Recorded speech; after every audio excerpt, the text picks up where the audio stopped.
Today, we're embarking on a journey through one of the most influential and controversial economic treatises of the 20th century, Murray Rothbard's Man, Economy, and State with Power and Market. This is not just a book. It's a magnum opus that has sparked debates, inspired movements, and challenged the very foundations of modern economic thought. So, grab your thinking caps, and let's explore the fascinating world of Rothbardian economics. Our story begins in the early 1950s, a time when economic thought was undergoing a significant transformation. The 1950s were, as Rothbard himself described, a sterile and retrogressive decade for scientific economics.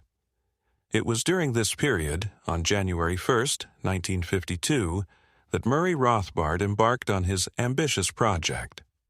For over 7 years, he meticulously crafted his ideas, culminating in the completion of Man, Economy, and State on May 5, 1959.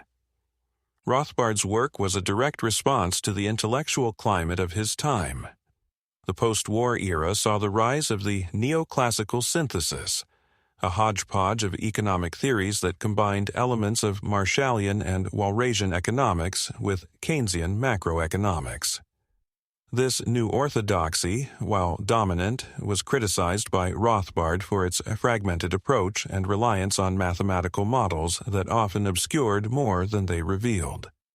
Published in 1962, Man, Economy, and State was a breath of fresh air. It was a comprehensive treatise that sought to revive and advance the causal-realist approach to economics, a tradition that had its roots in the works of Carl Menger, the founder of the Austrian School. Menger's 1871 work, Principles of Economics, had laid the groundwork for this approach by emphasizing the importance of understanding the causal laws that determine market phenomena. Rothbard's treatise was a monumental contribution to this tradition. It was not just a rehash of existing ideas, but a bold reimagining of economic theory. Rothbard identified significant gaps in the work of his mentor, Ludwig von Mises, and set out to fill them. He also challenged the traditional textbook format, which he found too disorganized to convey the grand sweep of economic doctrine. One of Rothbard's most significant contributions was his development of the concept of praxeology, a term coined by Mises to describe the science of human action. Praxeology is based on the fundamental axiom that humans act purposefully, using means to achieve ends. This seemingly simple idea has profound implications for economic theory. Rothbard elaborated on this concept, emphasizing that all economic phenomena can be traced back to the choices and actions of individuals. He argued that economics is not about abstract mathematical models, but about understanding the real-world decisions of people as they navigate the complexities of life. A key aspect of Rothbard's work is his detailed analysis of the structure of production. He delves into the intricate processes by which raw materials are transformed into finished goods, highlighting the role of capital goods as intermediaries in this process. Rothbard's treatment of production is both comprehensive and systematic, covering everything from the theory of capital and interest to the role of entrepreneurship. One of his most notable contributions is his critique of the traditional theory of monopoly. Rothbard argues that monopoly can only exist as a result of government intervention. In a truly free market, he contends, there can be no such thing as a monopoly price, as competition and consumer choice would always prevent any single firm from exerting undue influence over prices. Rothbard also emphasizes the importance of time and uncertainty in economic analysis. He argues that all production takes time, and that individuals must weigh the benefits of present consumption against the potential rewards of future production. This concept of time preference is central to his understanding of interest rates and investment decisions. Uncertainty, according to Rothbard, is an inherent feature of human action. Entrepreneurs must constantly make decisions in the face of an uncertain future, and their success or failure depends on their ability to anticipate market conditions. Rothbard's insights into the role of entrepreneurship in a dynamic economy are particularly relevant in today's rapidly changing world. One of the most intriguing aspects of Rothbard's work is his challenge to the traditional concept of monopoly price.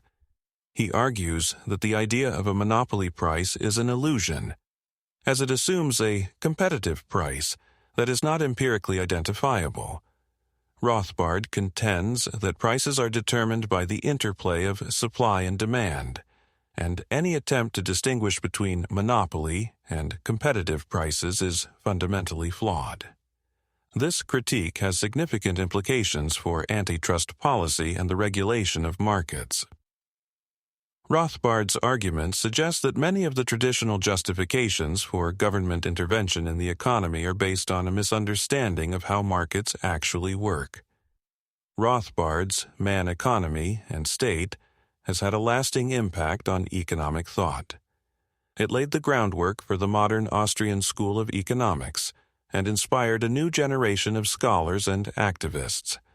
The book's emphasis on individual freedom, free markets, and the limitations of government intervention resonates with many who are critical of the current economic and political order. However, Rothbard's work is not without its critics. Some argue that his views are too radical, while others question the practicality of his policy prescriptions.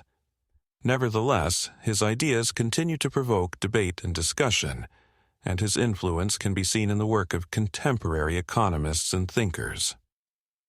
As we conclude this episode, I hope you've gained a deeper appreciation for the complexity and depth of Rothbard's Man, Economy, and State with Power and Market. It's a work that challenges us to think critically about the nature of economics and the role of government in our lives.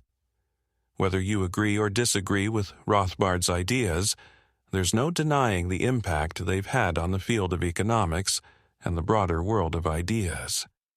Thank you for joining me on this journey. If you enjoyed this episode, be sure to subscribe and leave a comment. And don't forget to check out our previous episodes for more fascinating discussions on the ideas that shape our world. Until next time, keep learning and keep questioning. Visit BrightLearn.ai for more fascinating videos like this one, and naturalnews.com for full editorial coverage and breaking news on critical stories that keep you informed and aware of what's really going on.